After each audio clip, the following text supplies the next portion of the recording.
ओम सहना भवतु सहनौ भुनक्तु सह वीर्यं करवावहै तेजस्विनावधीतमस्तु मा विद्विषावहै। ओम शांति शांति शांति। गुरु ब्रह्मा गुरु विष्णु गुरुर्देवो महेश्वरः गुरुरेव परब्रह्म तस्मै श्री गुरवे नमः।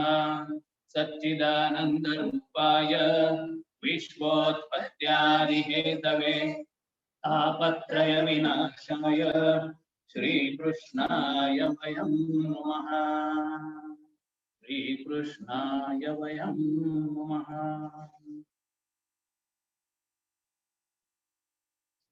हरिओम। पहला अध्याय है हम लोगों का परिचित अध्याय विषाद योग। लेकिन हमारा परिचित जो विषाद है वो हमारा विषाद के साथ योग होता है। लेकिन अर्जुन के लिए जो विषाद योग है, भगवत गीता का जो पहले अध्याय है, वह विषाद से योग तक कैसे जाना, ये दोनों में फर्क है। तो अगर हम भी अर्जुन जैसे बनेंगे तो ये हमारा विषाद जो है वो योग में परिवर्तित हो सकता है। लेकिन उसके लिए हमें हमारी नजर जो है वो बदलने की आवश्यकता है। गलत जगह पे नजर जाती है तो नुकसान होता है, दुर्घटना होती है। लेकिन नजर मिल गई बराबर सद्गुरु की कृपा से, शास्त्र की कृपा से और अपने प्रयत्न से, तो फिर हम योग्य दिशा में चलना शुरू होता है और उसका परिणाम हमारे अंदर ही आनंद की अनुभूति थोड़ी थोड़ी थोड़ी थोड़ी मात्रा में बढ़ती जाती है। दुख की जो परिस्थिति होती है वो आस्ते आस्ते कम कम होने लगती, ये परिवर्तन है। इसलिए हमको अच्छी नजर मिलनी चाहिए सद्गुरु की कृपा से। लेकिन सिर्फ कृपा से काम नहीं बनता है, भगवत कृपा भी हो और सद्गुरु की कृपा भी हो, सद्गुरु का दर्शन हो गया, हाथ सिर पर रख दिया, फिर भी जब तक मैं उसका अनुकरण नहीं करता हूं, विचार नहीं करता हूं, पहले जानता नहीं हूं, मेरा जीवन वैसे नहीं बनता है, तब तक हमें उसका फायदा नहीं होता है।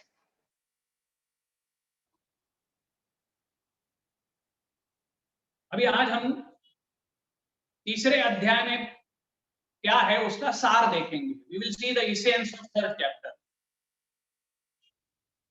तीसरा अध्याय जो है वो कर्मयोग है, जिसमें भगवान ने कर्म का रहस्य बता दिया है। और कर्म का रहस्य इसलिए है कि भगवान ही इस अध्याय में कहते हैं कि मैं कर्म करता हूं, कैसे करता हूं। पहले मैं कर्म करते रहता हूं सतत, दूसरे मैं कैसे कर्म करता हूं वो भी मैं इसमें बता देता हूं। और उसमें अगर आपकी श्रद्धा भी हो तो फिर आपका कर्म सुधर जाएगा। और आप अगर कर्म बदल दिए, जैसे मैं कर्म करता हूं वैसे आपने भी कर्म शुरू कर दिया, ये परमेश्वर कह रहा है, कृष्ण भगवान, तो फिर उसका फायदा हमें होगा। कर्म रहस्य जानने से हमारा कर्म सुधर जाएगा और हम योग में स्थापित हो जाएंगे। योग शब्द का अर्थ किसी ने अगर आपको पूछा तो कहना है सच्चिदानंद के साथ योग। और ये हमारा ध्येय है, ध्येय होना चाहिए हर साधक का।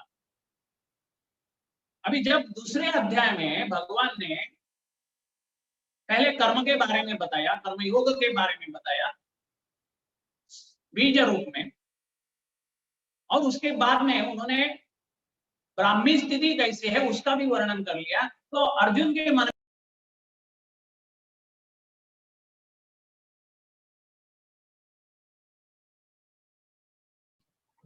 विवेकजी तुम्ही म्यूट झालायत.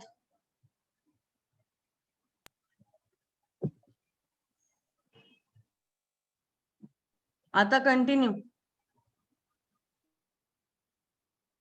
कर्म करने के बाद अगर ब्राह्मी स्थिति प्राप्ति होती है तो मैं ऐसे पहले कर्म करूं और बाद में ब्राह्मी स्थिति प्राप्त करूं, ऐसे क्यों? पहले ही मुझे ब्राह्मी स्थिति अगर प्राप्त हो गई तो क्या होगा? और इसीलिए पहले अर्जुन का प्रश्न आता है कि ऐसा घोर कर्म करने के लिए आप मुझे बोल रहे हैं, लेकिन मुझे ब्राह्मी स्थिति जो है वो ज्यादा अच्छी लगती है। और ये आपने जो दोनों कुछ बता दिया, कर्म और ब्राह्मी स्थिति इसके बारे में, तो मुझे ब्राह्मी स्थिति अगर अच्छी लगती है तो मैं वही क्यों ना करूं? ये मुझे, लेकिन उन्होंने एक भगवान को एक वाक्य उसमें भी बता दिया कि भगवान मैं मोहित हो गया हूं, तो मुझे पक्का पता नहीं चलता है, मुझे लगता है वैसे करे, मेरा मन चाहता है कि ब्राह्मी स्थिति प्राप्त करे और कर्म करने के बिना मुझे वो स्थिति प्राप्त हो, लेकिन ये मुझे मोह जो हो गया है उसका निवारण आप कर दीजिए। और इसीलिए अभी भगवान का उत्तर देना शुरू हो जाता है। भगवान कहते हैं कि जगत में हम दो प्रकार की निष्ठा देखते हैं। एक तो ज्ञान निष्ठ लोग होते हैं जो कर्म करने के बाद जिनको बहुत वैराग्य आ गया, उसके बाद उनको कर्म करने की आवश्यकता ही लगती नहीं है। लेकिन देखिए ये शब्द महत्व का है, कर्म बहुत करने के बाद एक विशिष्ट अवस्था आ जाती है। जैसे हमारे गवर्नमेंट ने तय कर लिया है कि 60 इयर्स रिटायरमेंट, 60 इयर्स तक तो मैंने कर्म बहुत कर लिया,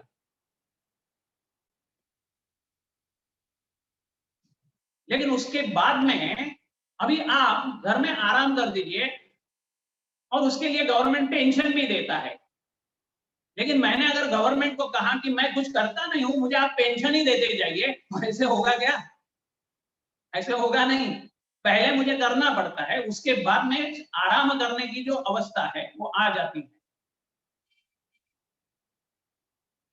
तो एक है ज्ञान निष्ठा, जिसमें हम ब्रह्मी स्थिति प्राप्त कर सकते हैं, लेकिन वो करने के लिए हमारे मन की शुद्धिकरण, अंतःकरण की शुद्धि की आवश्यकता होती है। जब ये शुद्धि हो जाएगी तब हम आसानी से ब्रह्म में स्थित हो जाएंगे, ब्राह्मी स्थिति प्राप्त हो जाएगी। लेकिन अगर वो नहीं है तो क्या हमारे लिए मार्ग बंद हो गया? इसका मतलब हमें योग होगा ही नहीं सच्चिदानंद तत्व के साथ? ऐसा नहीं है। तो बोले जो लोगों की अंतःकरण शुद्धि नहीं हो गई है, उनको अंतःकरण शुद्ध करने के लिए कर्म योग का आचरण करना चाहिए। देखिए एक है कर्म करना और एक है कर्म योग करना। कर्म मतलब कुछ ना कुछ एक्शंस, कर्म करते रहो, ऐसे करने से कुछ होता नहीं है। जैसे मान लीजिए आप देखते होंगे कभी कभी आप देखेंगे सामने तो दो कुत्ते होते हैं, तो एक मिट्टी इधर डालता है, दूसरा उधर डालता है। लेकिन कुत्ते ऐसे करेंगे तो ठीक है, लेकिन आदमी भी ऐसे अगर करने लगा, एक आदमी इधर का गड्ढा निकाल के उधर से मिट्टी लाकर दूसरी जगह डाल रहा है और दूसरा आदमी उधर से निकालकर गड्ढे में डाल रहा है, क्या होगा कर्म? और अनफॉर्चुनेटली हमारे भारत देश में ऐसे कर्म बहुत होते हैं कि एक बराबर दिशा से कर्म करता है, दूसरा गलत दिशा से करता है, तो कर्म का परिणाम जो है वो अच्छा नहीं होता है। हमारा भारत देश स्वातंत्र के बाद अभी तक आगे बढ़ते हुए दिखाई नहीं दिया, क्योंकि हमारे कर्म जो है वो एक दूसरे के कर्म विरोधी होते हैं। तो सिर्फ कर्म नहीं है, कर्म योग किस तरह से कर्म करना चाहिए। लेकिन हमारे लिए अगर हम कर्म करते हैं तो कर्म करते समय हमें अच्छी तरह से कर्म किया तो योग बन जाता है। इसलिए भगवान कहते हैं कि कर्म शुरू करने के बिना आप वहां तक पहुंच ही नहीं सकते। अंतःकरण शुद्धि होनी चाहिए, और जब तक अंतःकरण शुद्ध नहीं होता है तब तक ब्राह्मी स्थिति आपको प्राप्त नहीं होगी। अभी बोलते हैं कि कर्म करना है या नहीं करना है, ये ऑप्शन मैंने रखी हुई ही नहीं है। पूरे जगत में हम देखते हैं तो पत्थर छोड़कर बाकी सब जगह हमको कर्म दिखाई देता है। और पत्थर भी एक जगह में रहते हुए कर्म करते हैं, उनको हिलने के लिए परमिशन नहीं है। भगवान ने जैसे पत्थर बनाए, जैसे एक बार है वैसे ही रहते हैं और उनको वैसे ही रहना चाहिए। इसका मतलब हमारे गुणों की भाषा से देखना है तो पत्थर वगैरह जो है ये तमोगुण प्रधान है, बिल्कुल तमोगुण ही ज्यादा है उनमें, इसलिए एक जगह में बैठे रहते, जड़ है। उसके बाद जब क्रीचर्स आते हैं, अमीबा आता है, उसके बाद अलग अलग क्रीचर्स बनते हैं, पंछी बनते हैं, तो हर एक में कर्म होता है और मनुष्य बनने के बाद कर्म तो और ही ज्यादा अच्छी तरह से कर सकते हैं। भगवान ने हमें शरीर जो दिया है वो बहुत कर्म करने के लिए सुंदर शरीर भगवान ने दे दिया है, और अगर हमने पूछना शुरू कर दिया कि कर्म क्यों करो तो ऐसे नहीं हो सकता है। जन्म होने के बाद नहीं, जन्म होने के पहले भी कर्म होता रहता है। और बच्चे का कर्म जो है उसका पता माँ को लगने लगता है, तो उसके एक एक छोटे से कर्म से माँ को आनंद मिलता है और माँ सबको कहती है कि आज मुझे ऐसा सेंसेशन हो गया, उन्होंने लात मारी। अरे लात मारना ये कर्म तो खराब है, लेकिन गर्भ के अंदर जब बच्चा अपना जो होने वाला है वो ही पहले मुझे अंदर से स्पर्श करता है, उसका मुझे अनुभव होता है, तो माँ बहुत खुश हो जाती है और घर वाले भी खुश हो जाते हैं। गुरुदेव कहते हैं कि कर्म, there is no option, if we stop acting then all other people start acting. और हमको उठाकर ऊपर लेते हैं, प्रमोशन करते हैं और ले जाते हैं दूसरी जगह में, ट्रांसफर करते हैं ये दुनिया से दूसरी जगह। इसका मतलब मृत्यु तक कर्म है शरीर का, मन का, बुद्धि का। और हमारा शास्त्र तो कहता है अज्ञान में अगर हमारी मृत्यु हो गई तो उसके बाद भी हमारा कर्म करने के लिए योग्य शरीर कौन सा है उसका निर्णय चित्रगुप्त करते हैं, भगवान करते हैं, और वैसी योनि हमें मिलती है आगे और वहां भी कर्म शुरू होते रहता है। तो कर्म करना या नहीं करना यह हमारे लिए ऑप्शन ही नहीं है। और मनुष्यों के लिए विशेष करके जिनको सत्वगुण रूपी बुद्धि प्रदान कर दी है, सात्विक बुद्धि प्रदान करने के बाद अगर हमने ये चेष्टा शुरू कर दी कि कर्म करना ही नहीं है तो बहुत गलत बात है। हमारे घर में भी अगर कोई व्यक्ति ऐसा है, बच्चा ऐसा है कि जो कर्म नहीं चाहता है, अभ्यास नहीं चाहता है, तो उसकी निंदा की जाती, उसको बोलते रहते हैं लोग, घर वाले सब लोग। इतना ही नहीं, हम लोगों को अनुभव है जो लोग 60 साल तक कर्म करते हैं तो घर में उनकी वैल्यू अलग होती है, लेकिन रिटायरमेंट होने के बाद उसी आदमी की ऑफिस में भी और घर में भी वैल्यू जो है डिवैल्यूएशन हो जाता है उसका।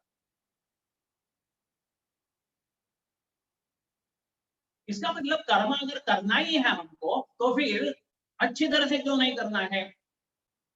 तो बोले नहीं नहीं, कुछ कुछ आदमी जो है ऐसे बैठे रहते हैं, तो बोले ऐसे बैठे रहते हैं लेकिन मन से कर्म होता है उनका। अच्छा, प्राणों का तो कर्म चालू ही है ना, प्राणों का कर्म रुक गया तो ये देह नष्ट हो जाएगा। शंकराचार्य जी कहते भार्या बिभ्यति तस्मिन् काये, अगर प्राण चले गए तो भार्या भी जितनी प्यार करती है अपने पति के शरीर पर या पति पत्नी के शरीर पे जितना प्यार करते हैं, लेकिन सब लोग कहते हैं कि जल्दी से जल्दी इसको। और आजकल तो कोरोना हो गया है, कोरोना के पॉजिटिव होने के बाद किसी की डेथ हो जाती है तो फिर डॉक्टर को कहते हैं कि नहीं ये बॉडी भी हमको नहीं चाहिए, और डॉक्टर देते भी नहीं, क्योंकि उस बॉडी से भी अगर किसी दूसरे की तब तो दूसरे को नुकसान होने वाला है तो फिर वो बॉडी भी खराब है। और अच्छा, जब हम जिंदा होते हैं तब भी हमारा शरीर स्वस्थ रहने के लिए भी कर्म की आवश्यकता होती है, बिल्कुल। तो सिर्फ नाटक करना है या आंख बंद करने के बाद हमको लगता है कि ये कर्म नहीं कर रहा है आदमी, यह ब्राह्मी स्थिति प्राप्त हो गई है, he is meditating all the time, ऐसा नहीं है। अगर मैं ऐसे ही बैठे रहता हूं तो मेरा मन इधर उधर चलते रहता है, मन का वॉन्डरिंग। हमारे स्वामी तपोवन जी महाराज की एक बहुत अच्छी किताब है, wandering in Himalaya, but we are experienced और we are expert in wandering of our mind in all over the world, in present, past and future, every time. तो इसलिए हमको क्या करना है, तो ऐसे नाटक नहीं करना है, दंभ नहीं करना है। अच्छा, नाटक करके मैं दूसरे आदमी को बता सकता हूँ कि मैं शांत हूँ, वस्तुतः मैं मन में अशांत हूँ, लेकिन दिखा रहा हूँ मैं शांत, लेकिन मुझे तो मैं फंसा नहीं सकता हूँ और भगवान को भी मैं फंसा नहीं सकता हूँ। भगवान मेरे अंदर है, वो भी जानता है कि ये शांत नहीं है, और मैं खुद भी, कि mister ego also knows that he is not having the real peace. इसीलिए भगवान कहते हैं कि नियतं कुरु कर्मत्वम कर्म ज्यायो ह्य कर्मणः। अकर्म से कर्म बहुत अच्छा है, कर्म श्रेष्ठ है, कर्म योग श्रेष्ठ है, उससे भी है। और अकर्म जो है वो निंदनीय है, किसी को भी नहीं करना चाहिए, करते ही रहना, जितना हम कर सकते हैं उतना करते रहना चाहिए। और इससे हमारी जो शरीर यात्रा है, हमारा जो जीवन है, वो जीवन धन्य बनता है बहुत ही अच्छी तरह से।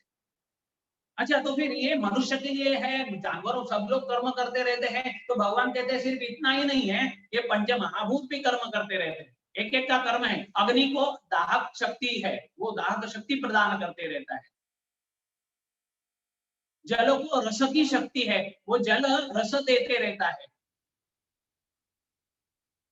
वायु के पास ताकत है, इसीलिए बहुत फैन शुरू कर दिया तो हमें अच्छा लगता है, और हवा बहने लगी बाहर की नेचुरल, और ही अच्छा लगता है।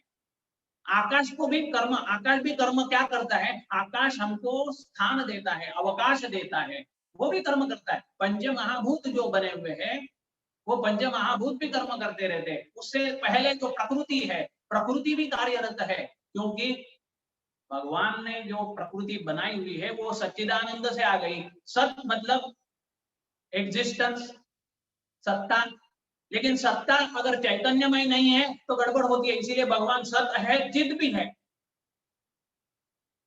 तो सच्चित हो गया।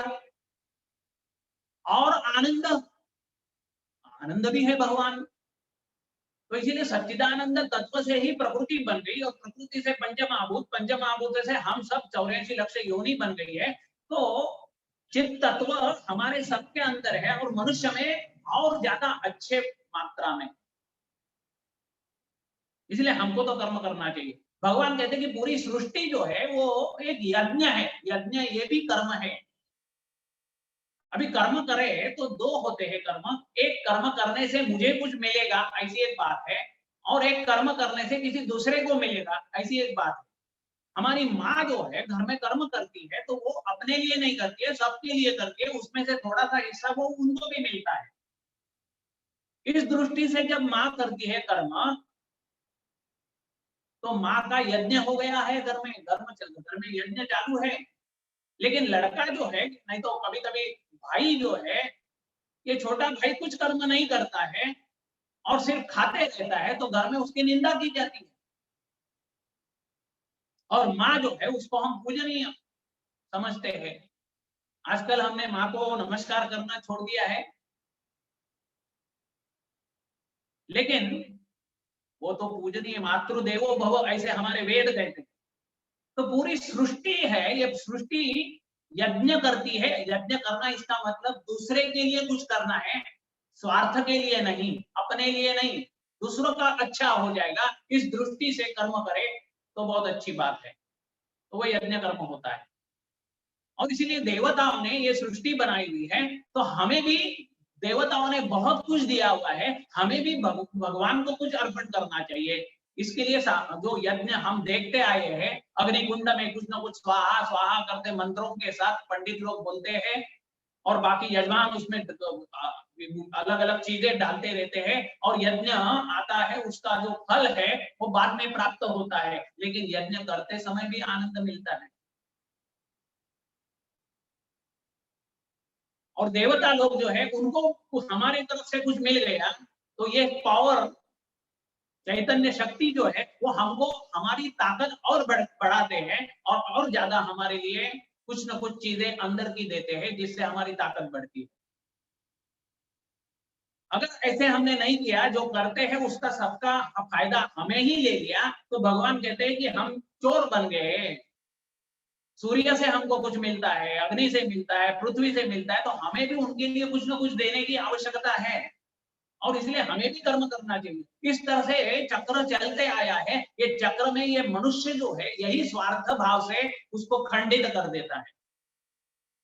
और वो भी सत्य युग से जब हम कलयुग में आते हैं तो आस्ते आस्ते ये खंडन ज्यादा होते रहता है और बाद में तो ब्रेक ही लग जाता है, इसलिए सृष्टि पूरी नष्ट हो जाती है। हमने अगर कर्म गलत कर लिया तो आस्ते आस्ते ऐसे ही होता परिणाम होता जाएगा कि जिससे अभी हमें भी पता है कि गए 50 साल में पोल्यूशन कितना हम लोगों ने बढ़ाया हुआ है। अभी कोरोना की वजह से सब जगह जब कर्फ्यू होता है, कोई बाहर नहीं आते हैं, तो नेचर इज वेरी ब्यूटीफुल। नदियां अच्छे हैं, हवा अच्छी है, पंछी अच्छे हैं, जानवर अच्छे हैं, लेकिन मनुष्य को बहुत गड़बड़ करने लगा उल्टी सुल्टी, तो फिर सृष्टि का नुकसान होता है, जिसमें आदमी का भी नुकसान होता है। और इसलिए हमको क्या करना चाहिए, जैसे भगवान कर्म करते रहता है, दूसरों के लिए कर्म करते रहता है, स्वभाव ही उसका बन गया है कर्म करने का, वैसे हमें भी हमारा स्वभाव भी वैसे करना है और आसक्ति छोड़ देनी। संस्कृत में दो शब्द है, एक है असक्त और एक है आसक्त। पहला जो है असक्ति, असक्ति अच्छी है, लेकिन आसक्ति वो एकदम खराब है। आसक्ति में फल जो है वो मुझे ही चाहिए ऐसे मुझे लगता है, लेकिन भगवान कभी भी करता है तो कुछ मुझे कुछ चाहिए इस भाव से नहीं करता है। सूर्य प्रकाश देता है, सबको देता है, जो सूर्य को नमस्कार करता है उसको भी सूर्य प्रकाश देता है, जो सूर्य को नमस्कार नहीं करता है उसको भी देता है। और जो शाम को 6 बजे उठता है और रात में जगता है और बाद में फिर से 5 बजे सो जाता है, ऐसे व्यक्ति को भी सूर्य प्रकाश जो है उसकी प्रोविजन भगवान ने की हुई। लेकिन जो ब्राह्म मुहूर्त में उठकर बाहर जाते हैं, दौड़ते हैं, सूर्य के प्रकाश में काम करते रहते हैं, उनको उसका फायदा बहुत ज्यादा होता है। लेकिन सूर्य अपनी तरफ से कुछ नहीं रोकता है, सूर्य देते रहता है, पानी देते रहता है, अग्नि देते रहता है, सब चीजें जो पंच महाभूत देते आए हुए हैं हमको, हम सिर्फ लेने वाले हैं। Gurudev used to say that man is getting the things and forgetting who is giving me. तो इसीलिए मनुष्य जो है वो बहुत, इसलिए भगवान उपदेश देते हैं, तस्मात् असक्त सततम कार्यम कर्म समाचर, सतत कर्म करते रहो, असक्त होकर कर्म करते रहो। और इसीलिए भगवान उदाहरण देते हैं कि जनक आदि अनेक श्रेष्ठ हो गए, अनेक मुनि हैं, विश्वामित्रादि अनेक मुनि है, जनक आदि राजा है, नारद भगवान,